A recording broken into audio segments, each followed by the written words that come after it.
आइए दोस्तों, फिर से स्टार्ट करते हैं ऑडिट का रिवीजन। मैं हूं सुमित शर्मा, आपके पास लेके आया हूं स्टैंडर्ड्स ऑन ऑडिटिंग का रिवीजन। ये सीए फाइनल और सीए इंटरमीडिएट दोनों के लिए रिलेवेंट है। बेसिकली ये बुक सीए फाइनल के लिए ड्रॉ की है। मैं आपको टाइम टू टाइम ये जो रिवीजन क्लास है इस यूट्यूब चैनल पे डालता रहूँगा। और जो लोग भी ऑफलाइन सीए ऑडिट का बैच लेना चाहते हैं, सीए इंटरमीडिएट का या सीए फाइनल का, अगर वो लोग दिल्ली लक्ष्मी नगर आसपास हैं और ऑफलाइन लेने में इंटरेस्टेड हैं, तो वो लोग मुझे यहाँ पर दिए गए फ़ोन नंबर और मेरी कॉन्टैक्ट डिटेल से कनेक्ट कर सकते हैं।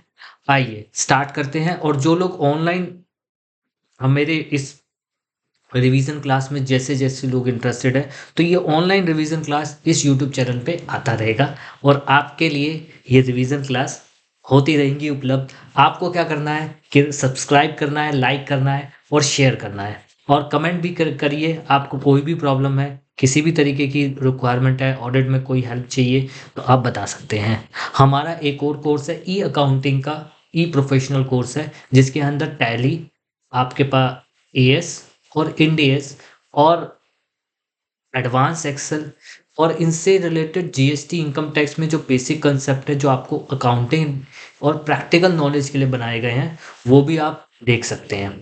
तो आइए स्टार्ट करते हैं। ऐसे 200 overall objective of independent auditor and conduct an audit in accordance with standards on auditing. Overall objective यहाँ पर बताया गया है कि ओवरऑल ऑब्जेक्टिव ऑडिटर का क्या होता है। कौन सा ऑडिटर? ये एक इंडिपेंडेंट ऑडिटर है। अगर एक इंडिपेंडेंट ऑडिटर का ओवरऑल ऑब्जेक्टिव क्या होता है? And conduct an audit in accordance with standards on auditing. सबसे पहला overall objective of auditor when conduct audit इसकी फाइनेंशियल स्टेटमेंट की, the auditor objective are, auditor का क्या ऑब्जेक्टिव होता है कि वो क्या करे, वो ऑब्टेन करे रीजनेबल एश्योरेंस। दोस्तों ये बहुत डिटेल में रिवीजन है, इसलिए एक एक शब्द में और एक एक पैरा में क्या क्या चीजें कवर की गई हैं उस चीज को डिस्कस करेंगे। जैसे obtain reasonable assurance that financial statement as a whole are free from material misstatement। इसमें क्या क्या गया है कि आपको क्या करना है, ऑब्टेन करना है रीजनेबल एश्योरेंस। रीजनेबल एश्योरेंस का मतलब होता है कि आप ये एब्सोल्यूट एश्योरेंस नहीं है, हमने एक रीजनेबल एश्योरेंस ली है कि जिसमें ये बताया है कि हाँ हमने चेक कर लिया है, लेकिन ये 100% हम नहीं कह सकते कि सब कुछ ठीक है, लेकिन हाँ हमने जितना चेक किया है उसके हिसाब से सब कुछ ठीक है। Obtain reasonable assurance that financial statement as a whole are free from the material misstatement whether due to fraud or error। Fraud का क्या मतलब होता है? जैसे मैं कहूँ फ्रॉड, अगर ये जो मिस स्टेटमेंट है वो इंटेंशन है, ये मिस स्टेटमेंट इंटेंशनल है, यानी आपने गलती जानबूझ के की है, आपने कोलैबोरेशन के साथ की है, मैनेजमेंट ने जानबूझ, मैनेजमेंट को पता था फिर भी ये गलती हुई है। और एरर होती है जो कि गलती तो हुई है लेकिन जाने अनजाने, जाने अनजाने में हुई है, यानी गलती तो बड़ी है लेकिन ये गलती से हुई है, जानबूझ के नहीं हुई। दिस इनेबल ऑडिटर, ये इनेबल करता है ऑडिटर को कि एक्सप्रेस करो ओपिनियन। ओपिनियन किस पे? Whether financial statement as a whole are, whether financial statement जो कि प्रिपेयर किए गए हैं in all material respect in accordance with applicable financial reporting framework. तो यहां तक को क्या क्या आ गया है कि आपको क्या करना है, रीजनेबल एश्योरेंस देना है।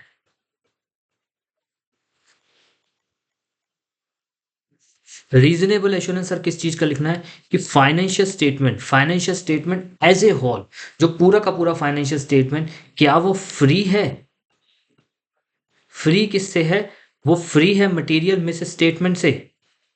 हाँ सर फ्री है। कौन सी material misstatement? Whether due to error और fraud, whether due to error और फ्रॉड। और उसके साथ क्या है, ये इनेबल करता है ऑडिटर को कि एक्सप्रेस, जो एक्सप्रेस किया गया है opinion on the financial statement are prepare material respect, all material respect, जितने भी मटेरियल एस्पेक्ट्स हैं जो कि फाइनेंशियल स्टेटमेंट को बनाने के लिए डिस्क्लोज करने ज़रूरी थे, प्रोवाइड करने ज़रूरी थे, वो सब मटेरियल एस्पेक्ट्स उस फाइनेंशियल स्टेटमेंट में प्रोवाइड किए गए हैं इन accordance with applicable financial reporting framework. आपके ऊपर जो भी फाइनेंशियल रिपोर्टिंग फ्रेमवर्क लगता है, उस फाइनेंशियल रिपोर्टिंग फ्रेमवर्क को पूरी की पूरी रिक्वायरमेंट्स को फुलफिल किया गया है। दूसरा ऑब्जेक्टिव क्या है?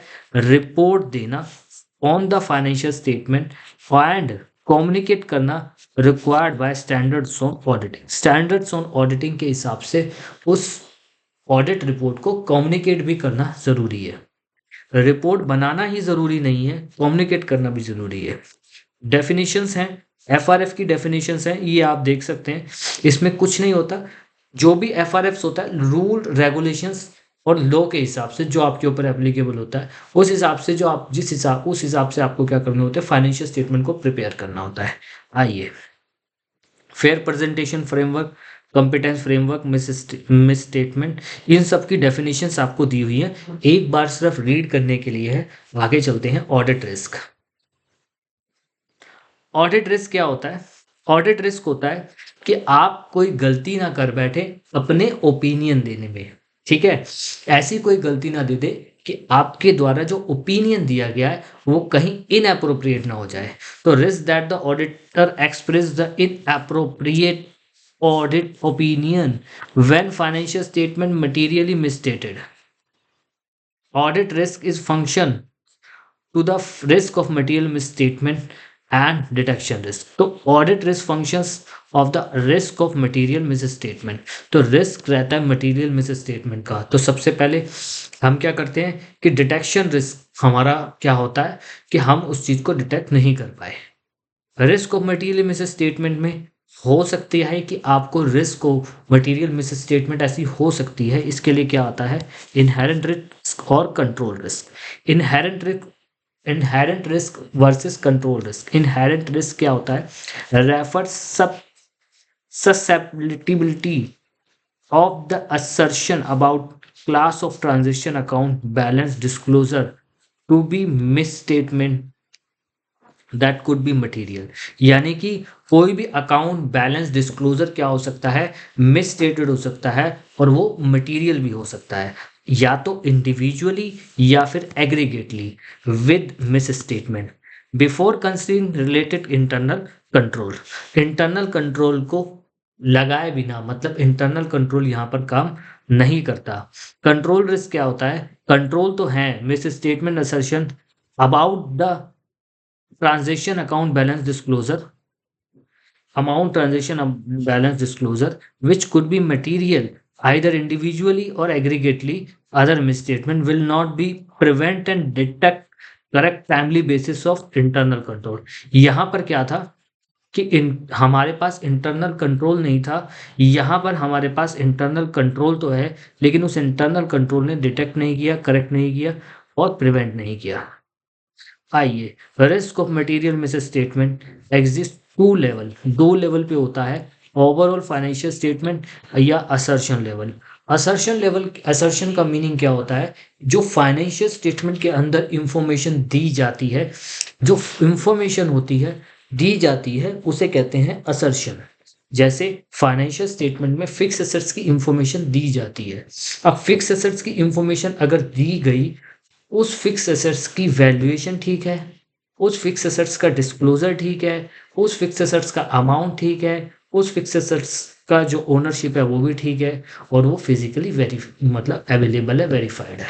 तो ये एक असर्शन होती है जो कि किसी भी पर्टिकुलर इंफॉर्मेशन, यानी कि जो इंफॉर्मेशन प्रोवाइड की जाती है फाइनेंशियल स्टेटमेंट में। तो financial statement as a whole, यानी कि financial statement as a whole potentially affect the many assertions, यानी कि बहुत सारी असर्शंस उससे क्या हो रही है? इफेक्टेड हो रही है। यानी कि आप कह सकते हो कि अगर fix assets, current liability, non current liability, इनमें से काफ़ी सारे कंपोनेंट्स आपके इफेक्ट हो रहे हैं, तो उसे बोलेंगे ओवरऑल फाइनेंशियल स्टेटमेंट। अगर आपका फिक्स एसेट्स में सिर्फ फिक्स एसेट्स की वैल्यूएशन में दिक्कत आ रही है, डेप्रिसिएशन का मेथड आपने गलत चूज किया है, तो ये पर्टिकुलर एक असर्शन की बात है। असर्शन लेवल पे वो मिस स्टेटमेंट है। यानी कि आपका जो रिस्क है वो ओवरऑल फाइनेंशियल स्टेटमेंट पे भी हो सकता है या किसी पर्टिकुलर असर्शन पे भी हो सकता है। ठीक है। Why assess the risk of material misstatement at assertion level? Risk of material misstatement at assertion level assess to determine nature, time and extent of further audit procedure. आप क्यों assertion level पे करते हो? ताकि आप nature, टाइम और extend पता कर सको कि फर्दर ऑडिट प्रोसीजर के अंतर्गत आपको एंटिटी कैसे लगाना है। Obtain sufficient and appropriate audit evidence, ताकि ये इंश्योर कर दे कि ऑडिटर एड्रेस करे specific risk associate with the various transaction about the transaction balance and disclosure. तो इंश्योर करे कि ऑडिटर कैन एड्रेस जो स्पेसिफिक रिस्क है किसी ट्रांजेक्शन पे, किसी असर्शन पे या बैलेंस पे या डिस्क्लोजर पे। तो यहाँ तक हमारा क्या हो गया, डिस्कशन हो गया रिस्क ऑफ मटेरियल मिसस्टेटमेंट का। डिटेक्शन रिस्क क्या होता है? ऑडिटर ने प्रोसीजर परफॉर्म किए गए to reduce the audit risk at acceptably low level will fail to detect material misstatement that exist. लेकिन आप क्या हो गए, मटेरियल मिसस्टेटमेंट को नहीं डिटेक्ट कर पाए देयर इंडिविजुअली व्हेन एग्रीगेटली जो मिसस्टेटमेंट है वो हो सकता है मटेरियल हो। ठीक है। Sufficient and appropriate audit evidence क्या होते हैं? हम रीजनेबल एश्योरेंस लेते हैं, उस रीजनेबल एश्योरेंस को किस बेस पे लिया जाता है? एविडेंस के बेस पे लिया जाता है। सफिशिएंसी का मतलब क्वांटिटी होती है, अप्रोप्रिएट का मतलब उसकी क्वालिटी होती है। यानी कि reasonable assurance auditor must obtain sufficient and appropriate audit evidence to reduce the risk of acceptably low level. वो अपने रिस्क को क्या करता है, कम कर सकता है। Draw the reasonable conclusion support the audit evidence. Reasonable assurance आपका एब्सोल्यूट नहीं होता, बट एक हाई लेवल ऑफ इंश्योरेंस होता है। ऑडिट एविडेंस इंफॉर्मेशन जो कि यूज की जाती है ऑडिटर को to reach the conclusion auditor opinion base.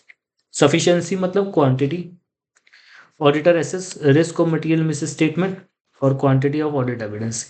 Appropriateness का मतलब क्वालिटी। इनहेरेंट लिमिटेशन, इनहेरेंट, अब हम अगर ऑडिट कर रहे हैं, ऑडिट के अंदर हमारे पास कुछ इनहेरेंट लिमिटेशंस भी होती हैं, जिस इनहेरेंट लिमिटेशंस के कारण हम क्या कर सकते हैं, मिस स्टेटमेंट डिटेक्ट नहीं कर पाते। Auditor is not expect and can not be reduce the risk to zero. वो एक्सपेक्ट भी नहीं कर सकता और उसे जीरो भी नहीं कर सकता, विच मीन्स जिसका मतलब क्या है, absolute assurance that financial statement as a free from the material misstatement due to fraud or error is not possible. Auditor expect नहीं कर सकता तो and cannot reduce the audit risk zero। तो वो क्या कर सकता है, जीरो नहीं कर सकता, यानी कि वो अपने रिस्क को जीरो नहीं कर सकता, उसके पास कुछ ना कुछ तो रिस्क रहेगा। और वो क्या करता है, एब्सोल्यूट एश्योरेंस नहीं दे रहा, वो रीजनेबल एश्योरेंस दे रहा है कि financial statement are not misstated due to inherent limitation, meaning most of the audit evidence persuasive rather than conclusive. Persuasive होते हैं, कंक्लूसिव नहीं होते हैं। ठीक है। Nature of financial reporting. Financial reporting का मतलब क्या होता है? Preparation of financial statement involve management judgement applying the applicable financial reporting framework. For example, accounting estimate involve uncertainty। यानी कि नेचर, फाइनेंशियल स्टेटमेंट का नेचर ऐसा है जिसमें मैनेजमेंट की जजमेंट्स इन्वॉल्व होती हैं। उसमें क्या होता है कि कभी कभी रहता है कि आप क्या करते हो, बैड डेब्ट्स का एस्टिमेशन निकालता है मैनेजमेंट। अब उसके अंदर वो क्या करता है, अपनी जजमेंट लगाता है। उसी हिसाब से अकाउंटिंग एस्टिमेट्स में सारे वो एस्टिमेट्स आ जाते हैं जिसमें मैनेजमेंट की जजमेंट इंक्लूड होती है, तो वो मैनेजमेंट ही लगा करके देता है। उसमें ऑडिटर अगर उसमें मिस गलती है तो ऑडिटर उसमें बहुत ज़्यादा हो सकता है कि मिस गलतियां रह जाएं। दूसरा, नेचर ऑफ ऑडिट प्रोसीजर। अब नेचर ऑफ ऑडिट प्रोसीजर भी एक इनहेरेंट लिमिटेशन है। इसमें क्या होता है कि possibility that management and other may not provide the complete information. आपने इंफॉर्मेशन मांगी, उन्होंने प्रोवाइड भी की, लेकिन उन्होंने कंप्लीट इंफॉर्मेशन आपको नहीं दी। दूसरा, फ्रॉड में involve complex schemes design and concealed the wrong doing. तो फ्रॉड में क्या होता है, कॉम्प्लेक्स स्कीम्स, कॉम्प्लेक्स तरीके से क्या होता है, बना दिया जाता है चीज़ों को ताकि ऑडिटर अपना प्रोसेस भी लगा सके तो भी उसको फाइंड ना कर पाए। Auditor is not a legal investigation, वो कोई लीगल इन्वेस्टिगेशन अथॉरिटी नहीं है। Auditor does not have legal power to search the premises. आपको पास क्या है कि आपने एविडेंस मांगे, उन्होंने एविडेंस दे दिए, जितने एविडेंस उन्होंने दे दिए हम उसी पे काम कर सकते हैं। हमारे पास किसी भी तरीके की कोई लीगल इन्वेस्टिगेशन अथॉरिटी नहीं है।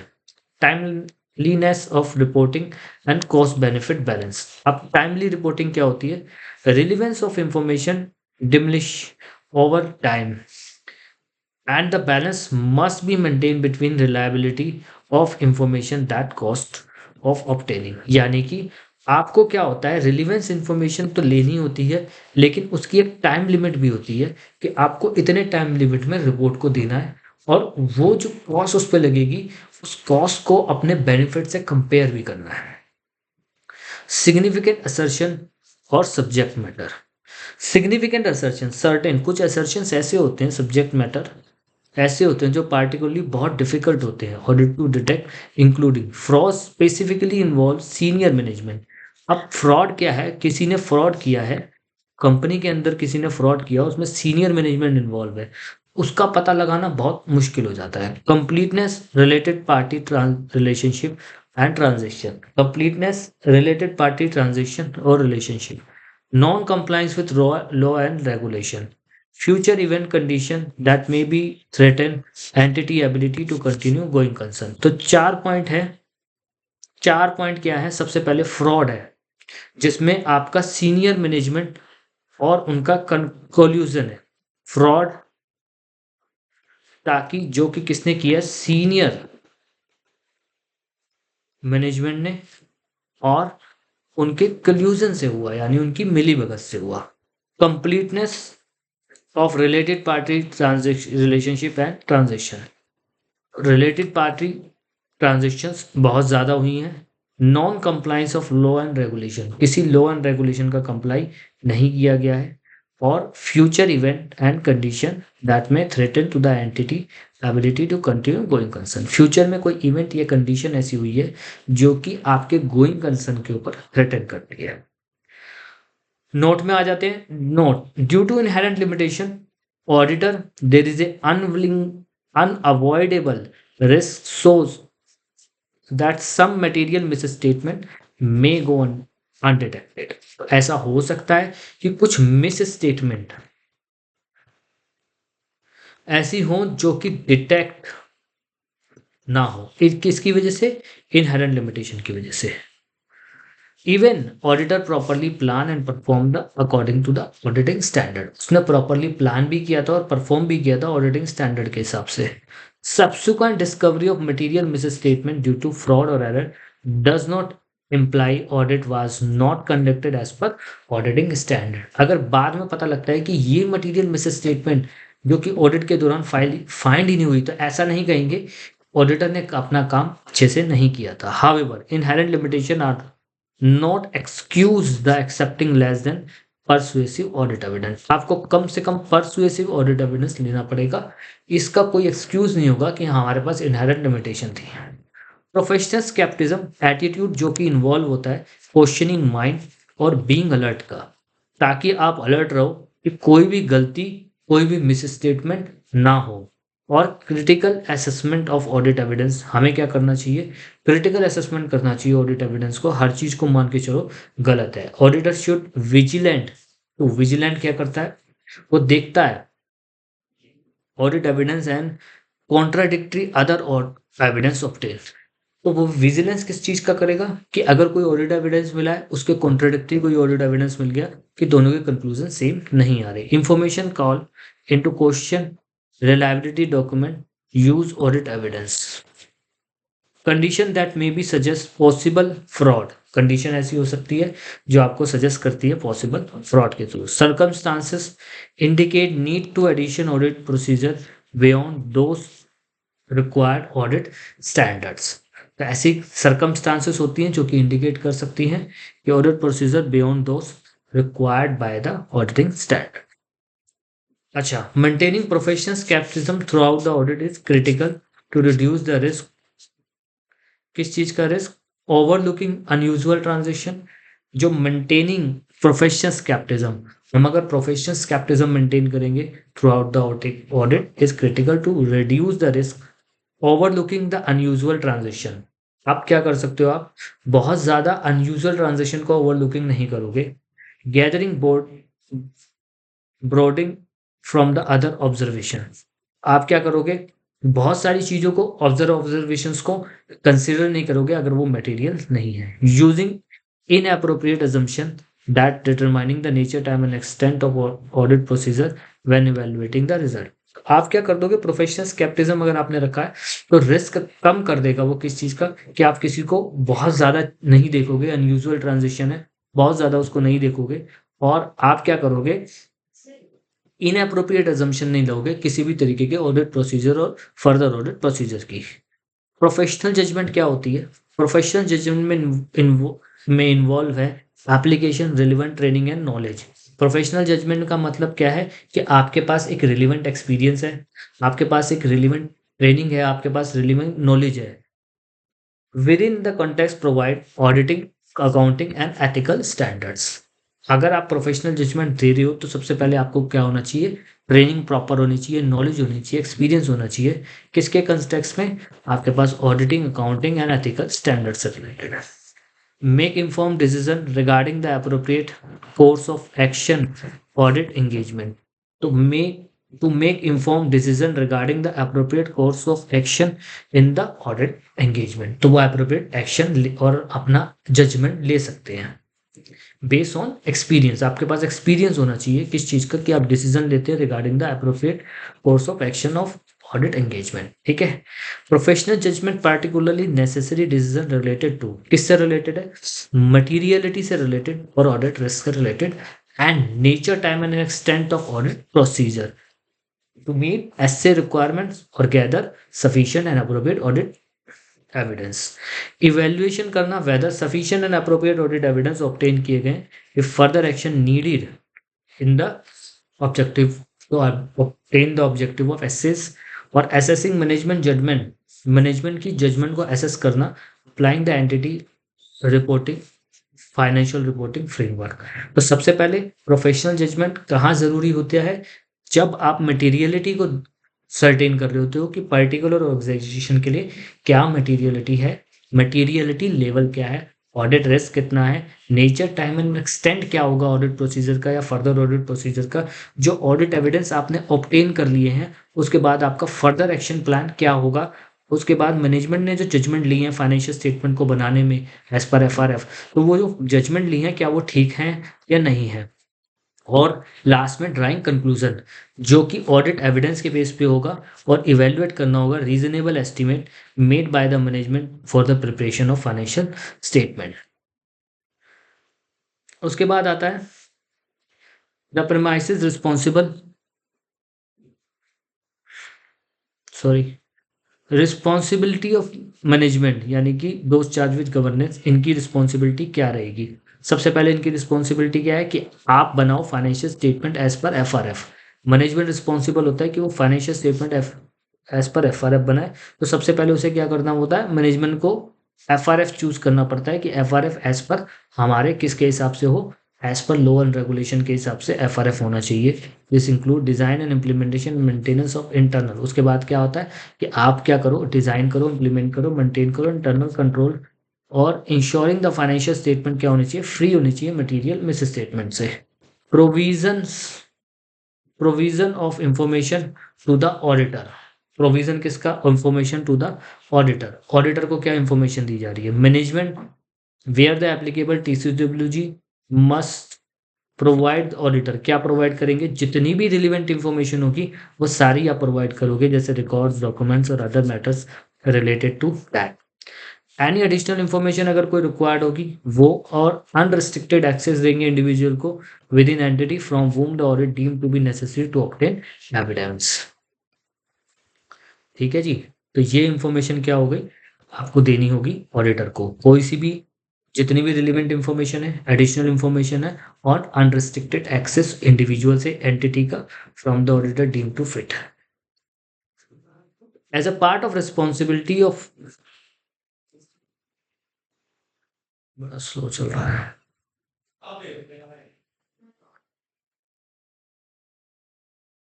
As a part and responsibility of preparation and presentation of financial statement management TCWG must, तो क्या करेंगे वो सबसे पहले पहचानेंगे एफआरएफ कौन सा है, contents relevant to the law and regulation, prepare करेंगे financial statement in accordance with framework, ensure करेंगे एडुकेट डिस्क्रिप्शन फ्रेमवर्क में इंक्लूडिंग फाइनेंशियल स्टेटमेंट में प्रिपेयर टू मीट क्या general financial information need to wide range of user general purpose financial statement.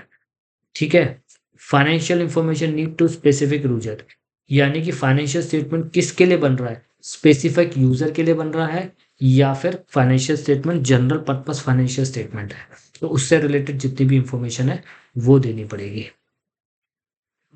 ठीक है, conduct audit in accordance with standards on auditing, compliance with SA relevant audit. अब क्या करता है auditor को, जरूरी है ऐसा करना, ऑडिटर को जरूरी है कि वो कंप्लाई करे सारे एसेस का और रिलेवेंट ऑडिट का। Standards on auditing relevant if effective circumstance its address are applicable to the audit. Auditor क्या करेगा, सारे स्टैंडर्ड्स जो कि रिलेवेंट होंगे पर्टिकुलर ऑर्गेनाइजेशन के, इफेक्टिवली आर सर्कमस्टांसेस में वो एड्रेस करेगा। Auditor must understand the entire text of SA, उसको अंडरस्टैंडिंग होनी चाहिए एसेस की। एप्लीकेबल होते हैं जो explanatory material, application and explanatory materials के ऊपर। ऑडिटर कैन नॉट क्लेम, ऐसा क्लेम नहीं कर सकता compliance of standard of audit report unless they have requirements of applicable essay all the other relevant essay। वो कंप्लेन नहीं कर सकता कि compliance with essays of the audit report unless, किसी भी तरीके की कंप्लेन नहीं कर सकता कि पर्टिकुलर एसे की मुझे नॉलेज नहीं है या पता नहीं है या फिर कुछ ऐसी दिक्कत आ रही है, जब तक किसी एसेस में ऐसा लिखा ना हो कि इस एसे से रिलेटेड चीज़ों को ओवरराइड करके हमें फॉलो कीजिए, तब तक उसे कंप्लाई करने पड़ेंगे जितने भी एसेस एफडीटी पे एप्लीकेबल हो रहे हैं। ऑडिटर क्या मस्ट कंप्लाई करेगा, requirement of essay unless essay is not relevant specific circumstance, आपके ऊपर वो ऐसे रिलेवेंट ही नहीं है, लगता ही नहीं है। Condition requirement exist and condition does not comply, कोई कंडीशन लगी हुई है कि ये कंडीशन फॉलो होगी तो ही ऐसे लगेगा, और कंडीशन कंप्लाई नहीं हुई है तो ये ऐसे नहीं लगेगा। एक्सेप्शन सर्कमस्टांसेस, अब एक्सेप्शन सर्कमस्टांसेस कौन से होते हैं,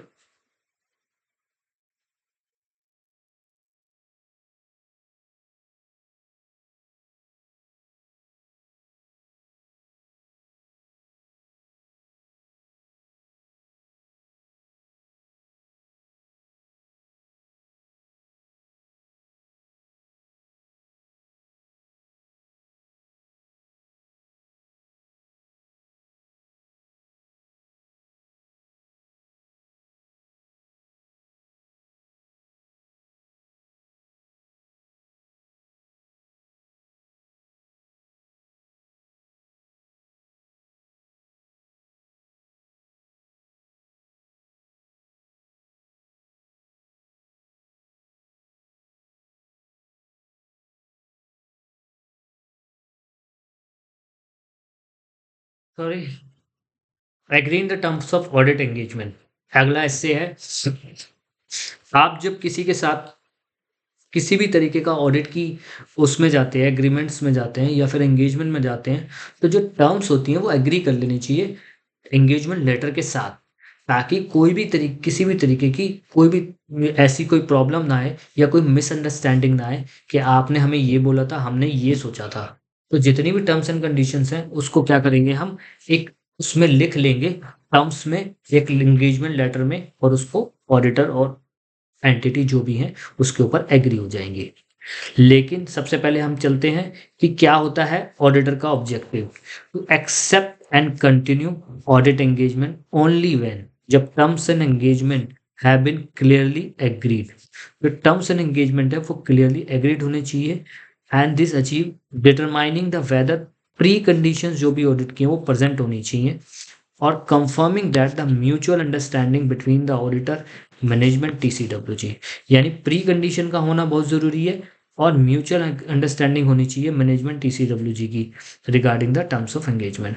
प्री कंडीशन क्या होती हैं, determining if the financial reporting framework is acceptable factor discuss below, sorry, पहला is acceptable, obtain agreement from the management that acknowledgement and understanding is responsible for, यानी कि determining क्या करेंगे हम कि if the financial reporting framework acceptable, यानी कि financial reporting framework acceptable होना चाहिए, हम ऑब्टेन करेंगे agreement from the management, acknowledgement लेंगे, understanding.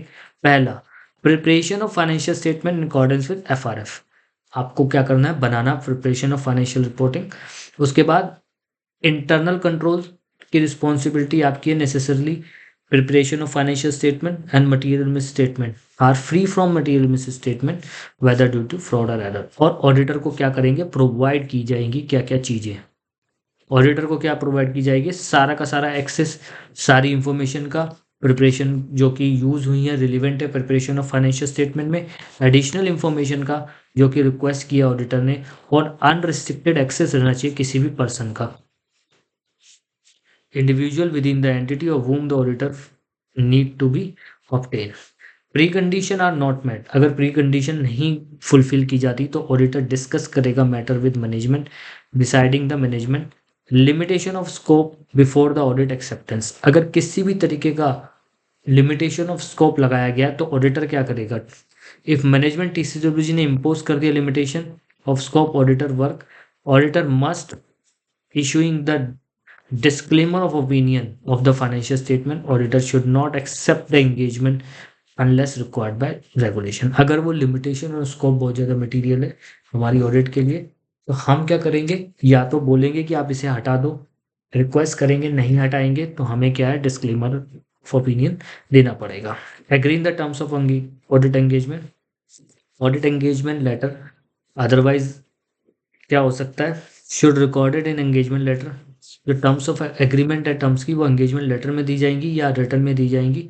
It should be objective and scope of audit, जिसमें क्या है, ऑब्जेक्टिव स्कोप होगा ऑडिटर का, responsibility of auditor, responsibility of management, और उसके बाद identification of FRF, preparation of financial statement, reference form and content of report, क्या reference देंगे, किस फॉर्म में रिपोर्ट जाएगी, कंटेंट क्या होगा, हम रेफर करेंगे लॉ एंड रेगुलेशन का, not therein may be circumstances report differ from the expected from content, sorry, हम क्या करेंगे कि रिपोर्ट देने के लिए उनको फॉर्म और कंटेंट बताएंगे कि हम इस सेक्शन के अकॉर्डिंगली इस फॉर्म में और इस कंटेंट में आपको रिपोर्ट देंगे विद नोट्स, जितने भी नोट होंगे।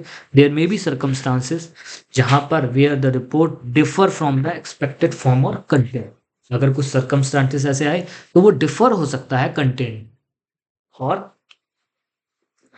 फॉर्म। रिकरिंग ऑडिट, इस new engagement letter is required.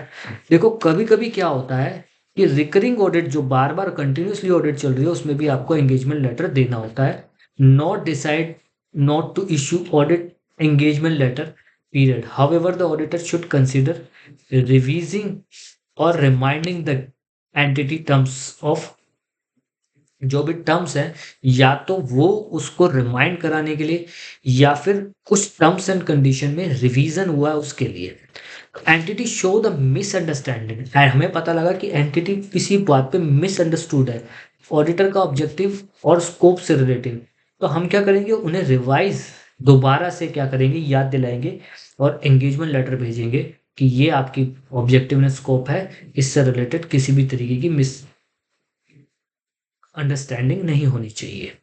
दूसरा, देर आर रिवाइज और स्पेशल टर्म्स ऑफ एंगेजमेंट, कोई रिवाइज हुई है टर्म्स ऑफ एंगेजमेंट या फिर कोई स्पेशल टर्म्स को ऐड किया गया है, कोई सीनियर मैनेजमेंट में चेंज हुआ है कि भाई पहले मैनेजमेंट कुछ और था अब मैनेजमेंट चेंज हो गया।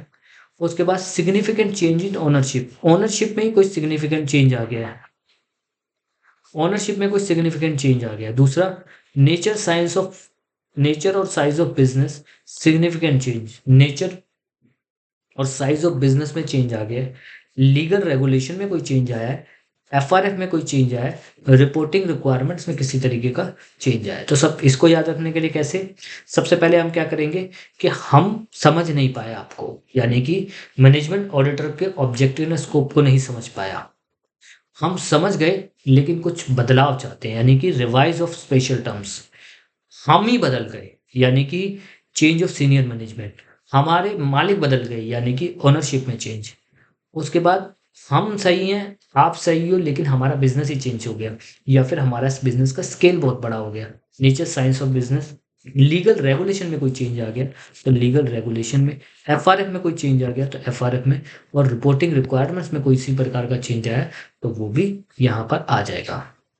Acceptance of change in terms of audit engagement, acceptance of A change in terms of audit engagement. आपने क्या किया, मैनेजमेंट ने कहा कि देखो ये टर्म्स ऑफ एंगेजमेंट में जो टर्म्स लिखी हुई हैं ये मुझे एक्सेप्ट नहीं है, तो हम क्या कहेंगे, उनसे रीजनेबल जस्टिफिकेशन दो।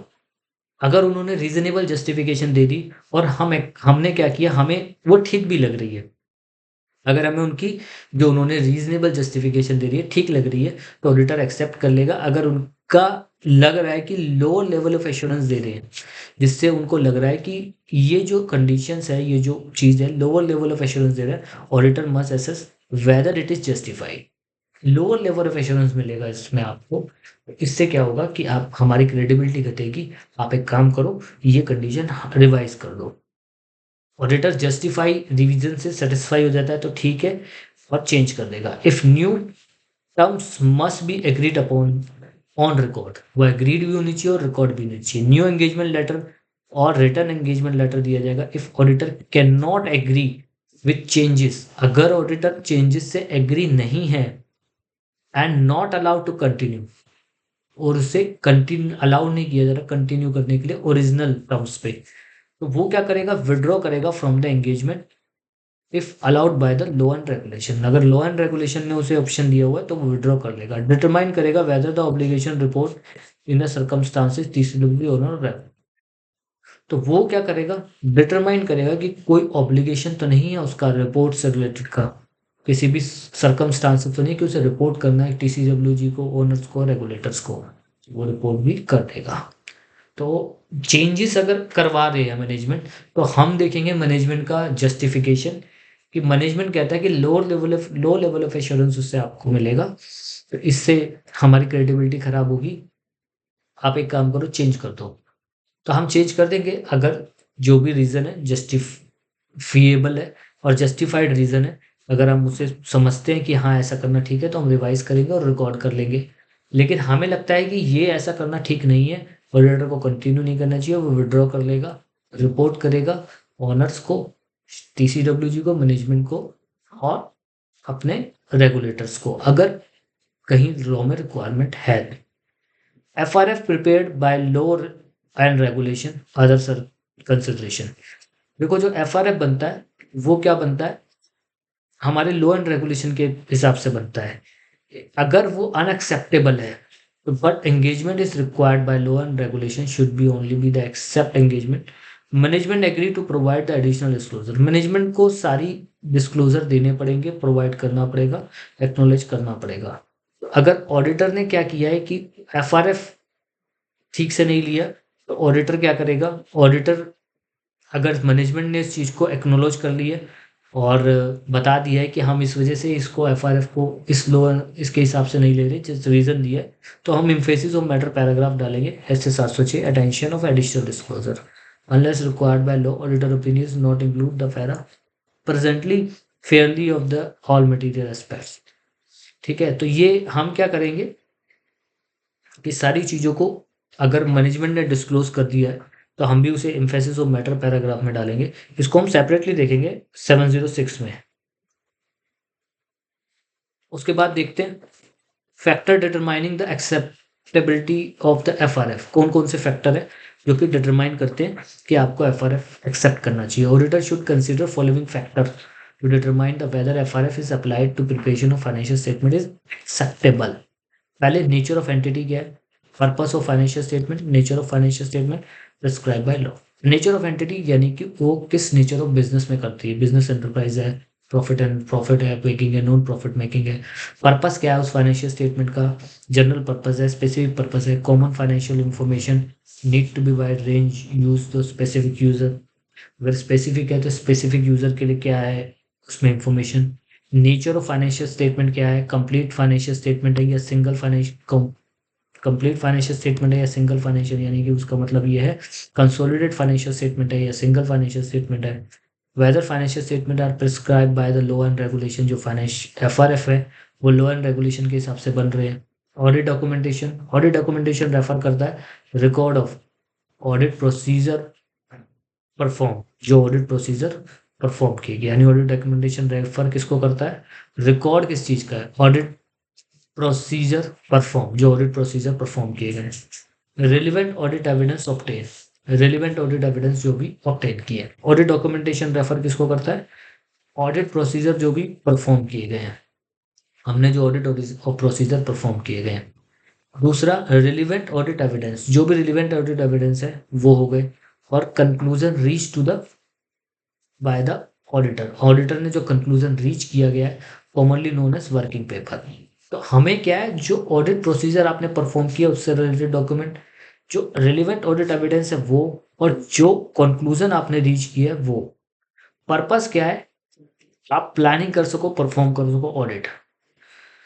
तो असिस्ट करता है एंगेजमेंट टीम को, क्या वो प्लान कर सके, परफॉर्म कर सके। दूसरा हेल्प करता है मेंबर को reasonable surveillance supervision to direct and review audit work, वो क्या कर सके, सुपरवाइज कर सके उसके बेस पे, कि आपको डायरेक्ट भी कर सके और सुपरवाइज भी कर सके।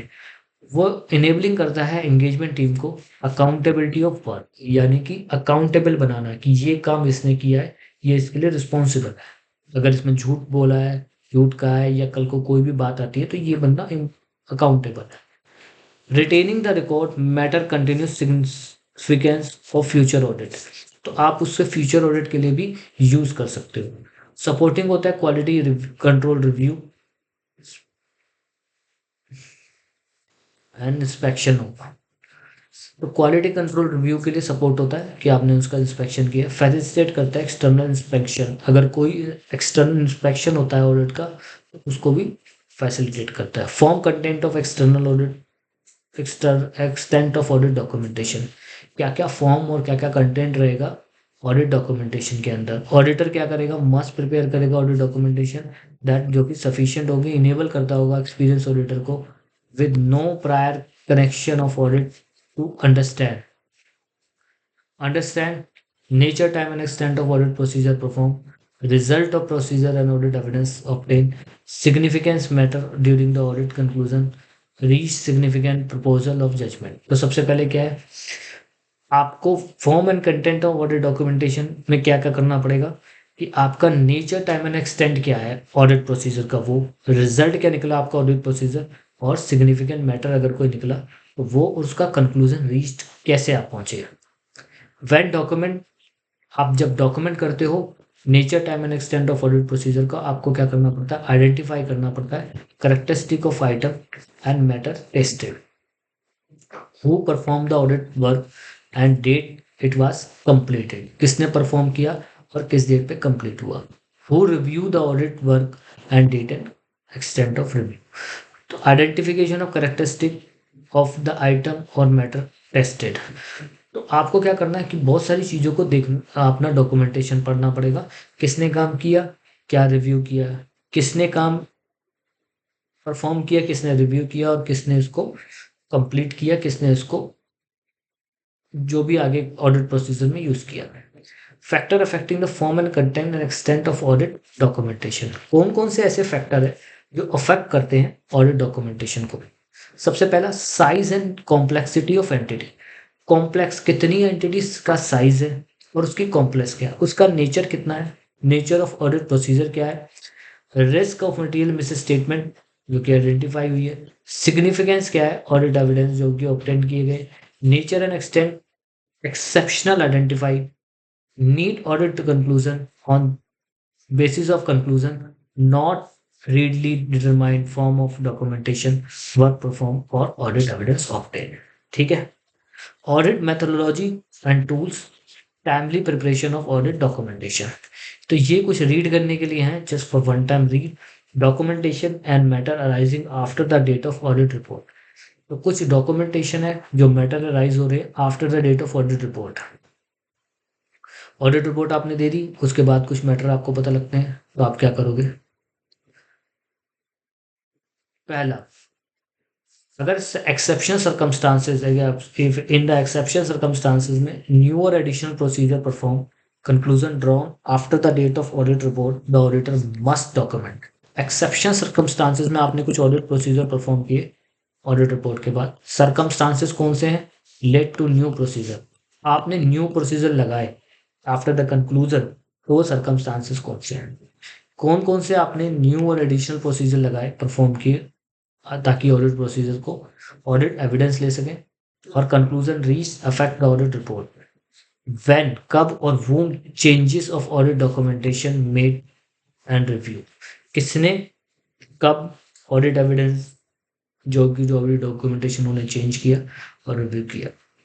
If modification additional audit document after the final audit file has been assemble, the audit must documented, specify the reason क्यों चेंज किया, व्हेन और whom the change and review, explain the need of selecting documentation. दूसरा, it is not necessary और practical the audit document every matter, वो every matter पे document नहीं कर पाता, उसे सेलेक्टिव मैटर पे डॉक्यूमेंट करना पड़ता है। तो एवरी प्रोफेशनल जजमेंट आती है, necessarily unnecessarily document separately complies with the matter already documented by in the audit file। वो कोई भी ऐसा अननेसेसरली ऑडिट डॉक्यूमेंट नहीं रहेगा, रिलेवेंट डॉक्यूमेंट्स को ही डॉक्यूमेंटेशन में लाया जाएगा। Existent and adequate document audit plan demonstrate that the auditor plan the audit. तो आप क्या है कि एडुकेट डॉक्यूमेंट लो, existence and of sign engagement letter, the auditor demonstrate that the auditor agreed the terms of engagement। Audit report contain the appropriately qualified opinion show that the auditor complied with the requirement to express the required by the essays। तो ये आपके कुछ points हैं जो आपको relevance बताते हैं, relevant document को आपको क्या करना है, डॉक्यूमेंट करके रखना है।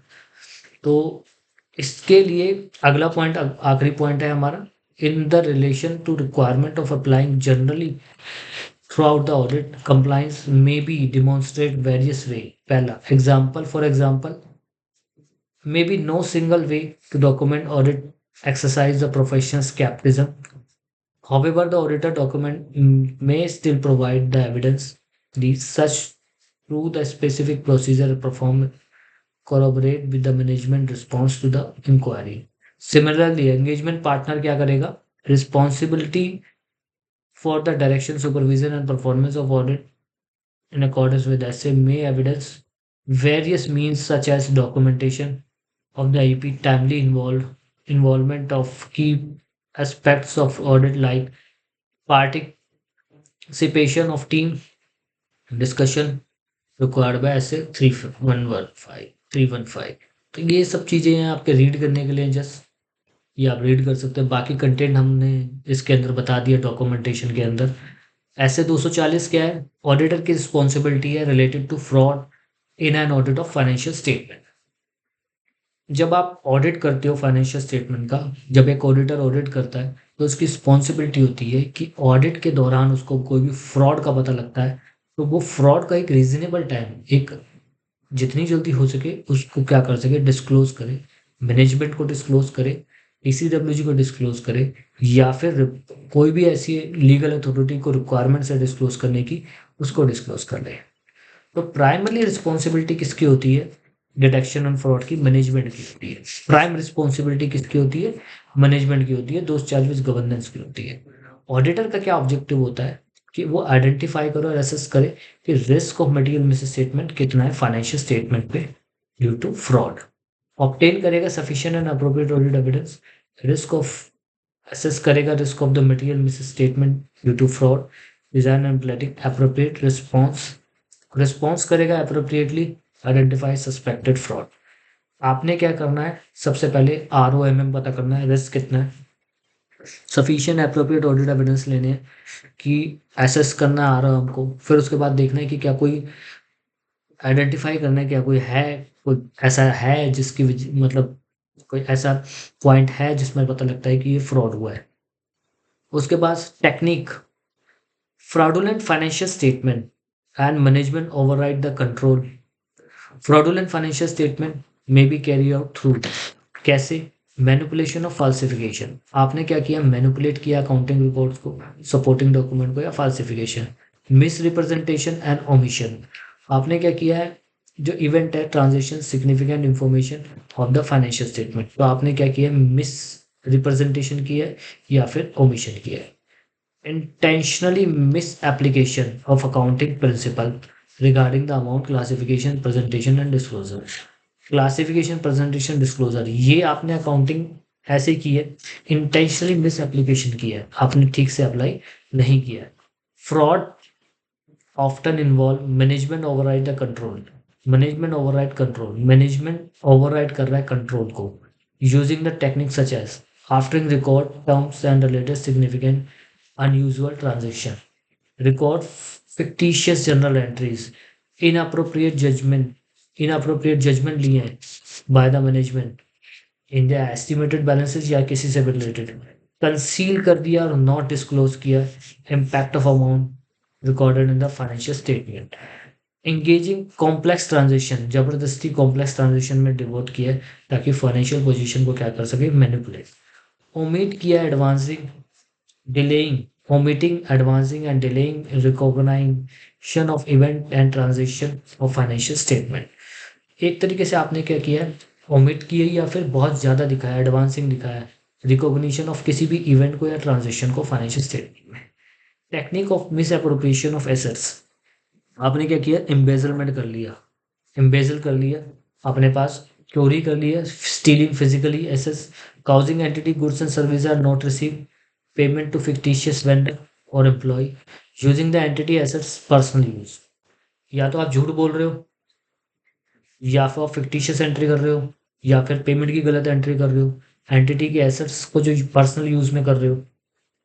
फ्रॉड रिस्क फैक्टर कौन कौन से होते हैं, सबसे पहले fraud risk factor condition are provide incentive, pressure, opportunity to commit fraud, such as pressure, incentive and opportunity. आपने क्या किया, meeting expectation of third party obtain, pressure मिला है आपको थर्ड पार्टी से, इंसेंटिव मिल रहा है आपको, बोनस मिल रहा है, कंपनी आपको करिए हम बहुत सारा पैसा आपको देंगे एज ए बोनस, आपका प्रमोशन कर देंगे. अपॉर्चुनिटी मिल रहा है, इनफेक्टिव इंटरनल कंट्रोल इन्वायरमेंट में क्रिएट अपॉर्चुनिटी ऑफ फ्रॉड. आपको इंटरनल कंट्रोल मिल रहा है वीक, जिससे आपको अपॉर्चुनिटी मिल रही है कि आप उसे इंटरनल कंट्रोल को ब्रीच करके फ्रॉड कर पाओ. Example of fraud risk factor related to fraudulent financial reporting.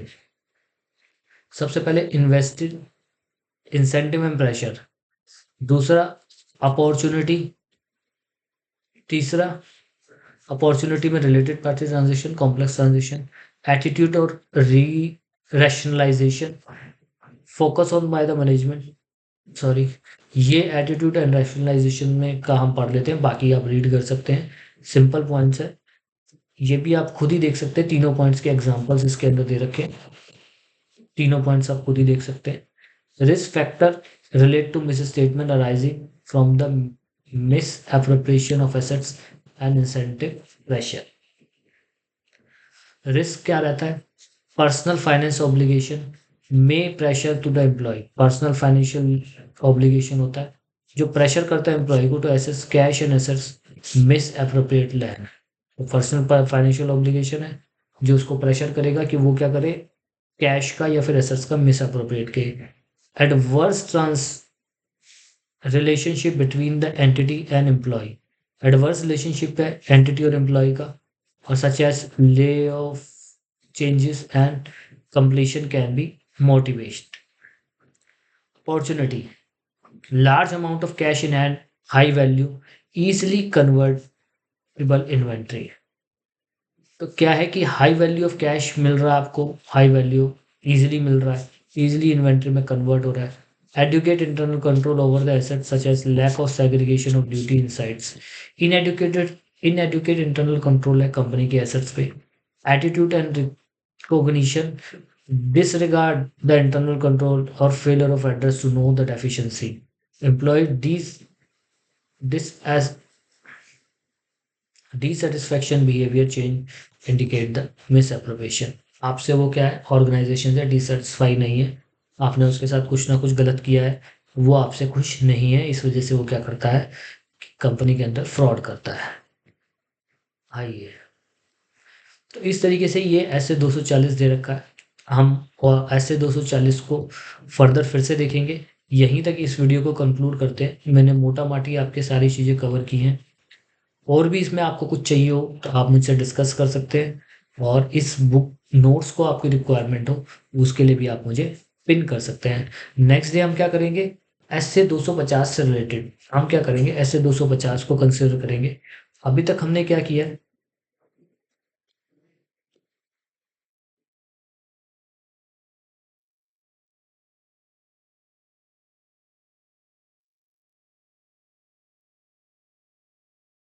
Sorry, अभी तक हमने क्या किया है, आइए एक बार देखते हैं। ऐसे 200,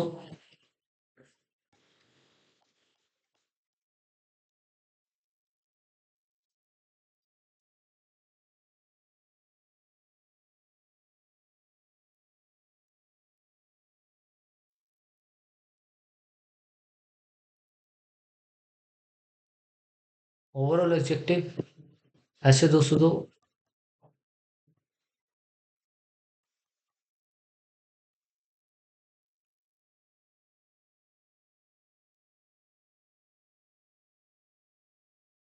actually term of engagement 230, documentation 240, fraud. ये ऐसे हमने कंप्लीट कर लिए। इसको हम क्या करेंगे, फर्दर नोट्स से भी देखेंगे, जो हमारे चार्ट नोट्स होते हैं उसको भी हम इसको कल इन्वॉल्व करेंगे। चार्ट नोट्स को भी हम देखेंगे और उससे भी सोल्यूशन निकालेंगे कि हमारे चार्ट्स में किस तरीके से चीज़ों को कवर किया है। तो आज के लिए इतना ही। Thank you very much.